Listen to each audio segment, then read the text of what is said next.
Apa yang terjadi sesudah ini diadopsi? Yang terjadi kita bangun sebuah sistem namanya Jaklingko. Teman-teman pernah tahu ini ya, cara kerja Jaklingko? Bapak sekalian, operator kendaraan umum di Jakarta itu ada banyak. Ini operator-operator kendaraan umum. Namanya ada KWK, Metro Mini, dan lain-lain. Ini semua operator. Kemudian di sini namanya penumpang.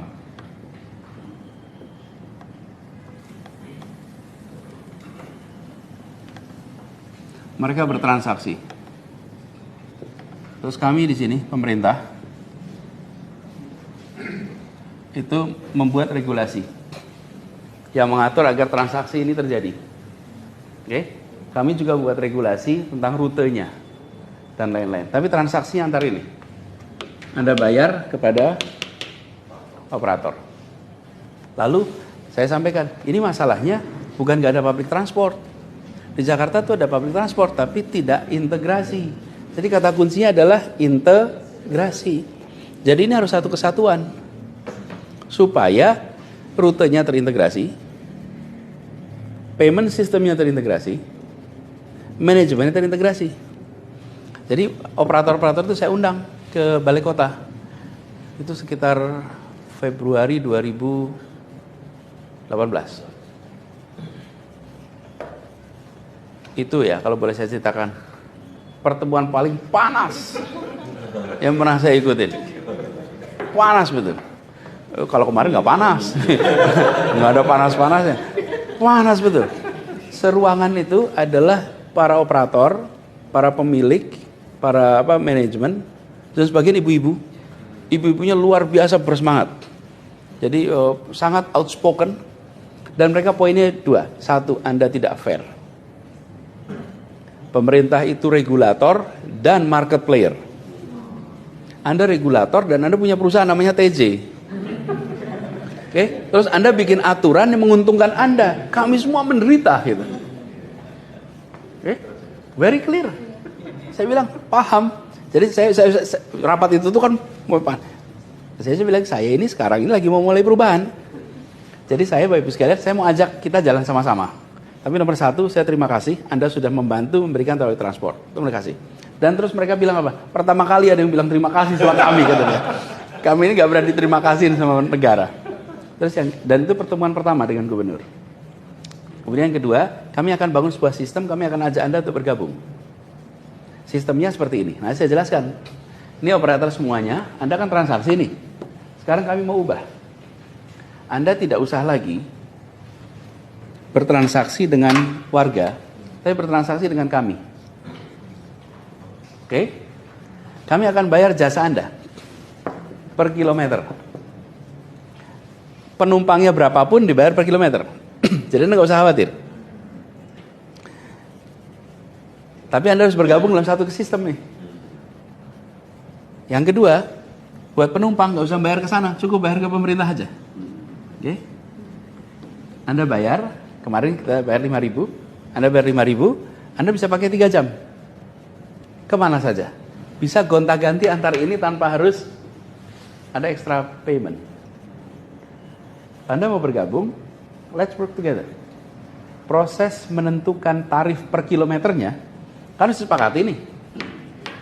Ada microbus, ada medium bus, ada large bus, itu 6 bulan 88 kali pertemuan.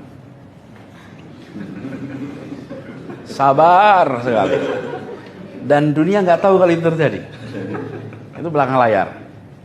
Sampai akhirnya ketemu berapa unit cost per kilometer. Tapi apa yang terjadi? Sehat. Nggak usah kebut-kebutan. Nggak usah ngejar setoran. Kemudian tenang, tidak ada lagi rute basah dan rute kering. Tidak ada lagi jalur yang orangnya dipindah di tengah jalan. Ingat ya. Dan kemudian mereka punya kontrak dengan pemerintah. Coba cari kalau masih ada Metro Mini Jakarta sekarang. Apa yang terjadi? Mereka punya kontrak ke pemerintah. Perusahaannya ganti armadanya.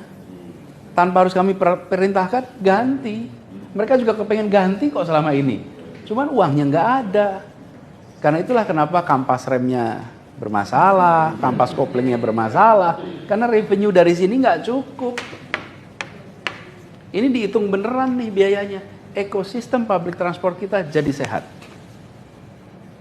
Very healthy.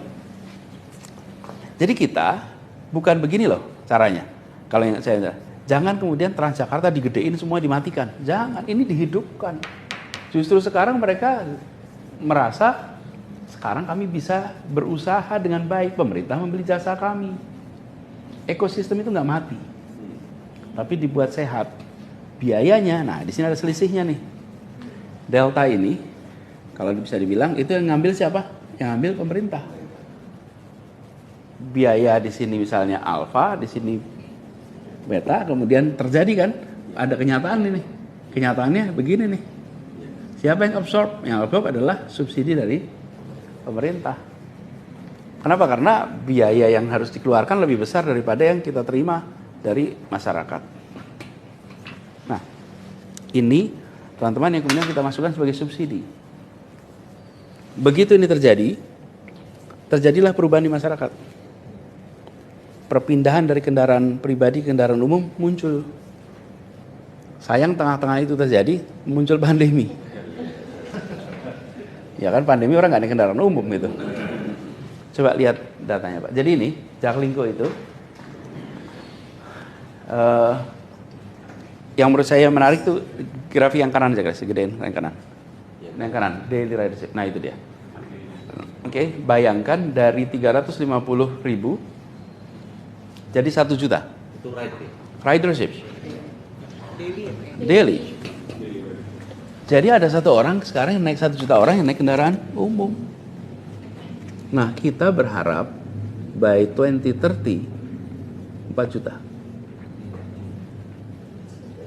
Kalau 4 juta orang bisa naik kendaraan umum, Jakarta akan menjadi kota di mana biaya mobilitas akan murah.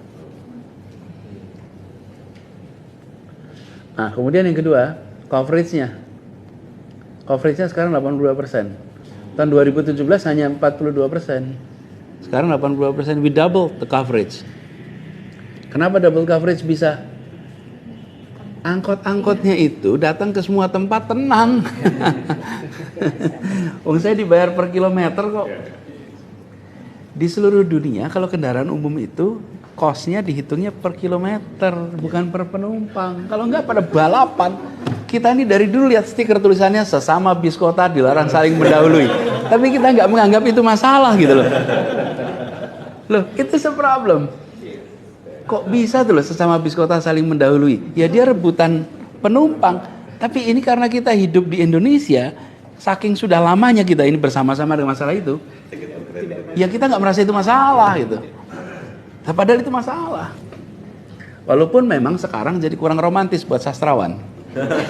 Iya, kan nggak ada asapnya, nggak ada dramanya. Jadi kalau buat penulis itu kurang inspiratif, kaku gitu. Nah, ini efeknya di Jakarta. Walaupun kita hari ini masih punya kemacetan, tapi look at what happened.